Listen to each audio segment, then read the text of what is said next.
Once upon a time, the Greeks called this Hierapolis, or the Holy City. But now, the Turkish call it Pamukkale. Pamuk means cotton and kale means castle. I mean, take a look at it. It does look like cotton, especially from a distance. But it is actually calcium deposits. So I'm here in the UNESCO World Heritage Site, Pamukkale.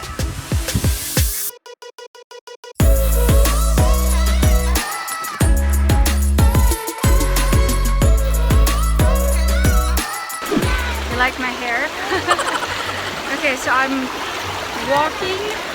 Obviously, this is not the best way to do it. I'm walking through the calcium deposits, and it kind of hurts in the feet. It's even a bit slippery, so you gotta be careful. And there's so many levels, it's such a long way, so depending on how far you want to go, it's really up to you. You can wear swimwear, you can even just lift your pants like what I'm doing now.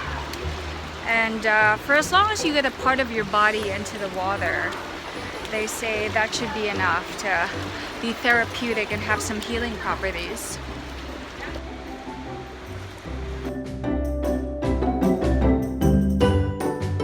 So if you guys are scared of the sun, you feel like you don't have enough sun protection, I highly suggest that you guys cover up. So, about this place. So rather than build a city and then have this, back in the day they built the city around these waters. That's why they did call it the Holy City. And in a way this was sort of like a spa resort for a lot of them. And because traveling in the ancient times was quite difficult, so they would use this place as sort of like to relax and recuperate from all the traveling.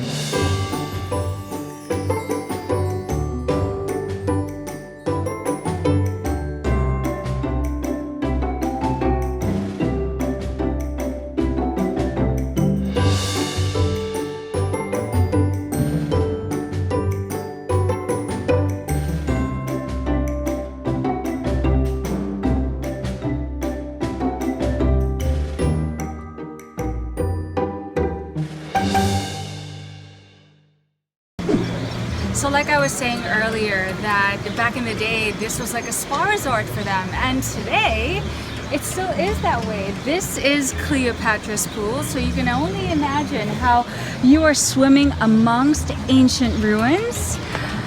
Cool water, it's spring, almost summer, truly rejuvenating. It's said that the water actually has over 90 minerals. That's therapeutic, healing, wonderful. So we are walking now towards the theater, and you can actually rent golf carts or scooters because it's such a large complex and it's like through roving hills and all. So especially those who have weak knees. But this is a great also time for us to exercise. So we've discouraged our parents to not take the golf cart so that they can walk.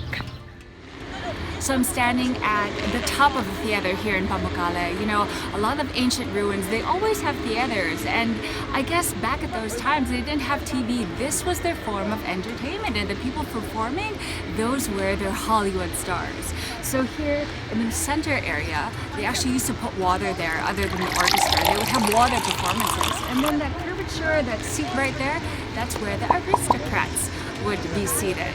So apart from it being steep, it's actually not very big compared to other theaters. And more interestingly enough, that the columns right here are actually 2 stories high, but you can only see one now. And the reason why they know this is because the top of the columns are actually quite incomplete, and the stones are right over there by the ruins.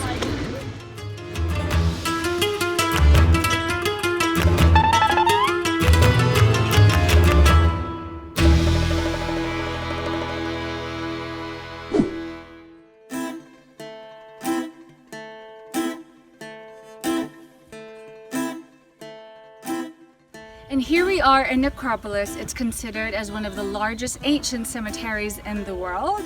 And the distinct quality about the cemetery is, if you take a look at these things at the top here that kind of look like a roof. Now, in every sarcophagus, there always has that thing. And they say that when you tip it over, it looks like a boat. And that thing is supposed to lead them or usher them into the next life because they did believe in reincarnation.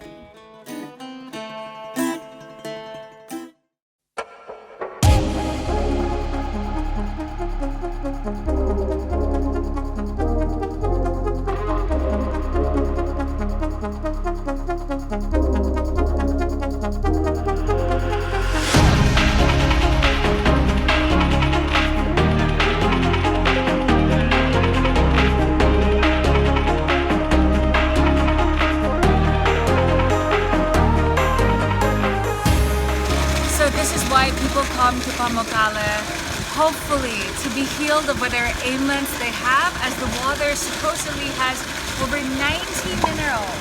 That is why they call it a thermal spa, and that's why it's so hot.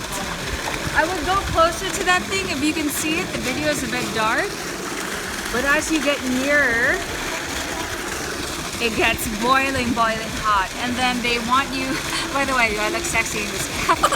They make you wear a cap because I'm guessing it's really gonna ruin like your hair because it's so strong from all the minerals, like, and all. I'm not really sure, but we're not allowed to swim with a cap on. So I'm gonna take one last dip. See you guys later.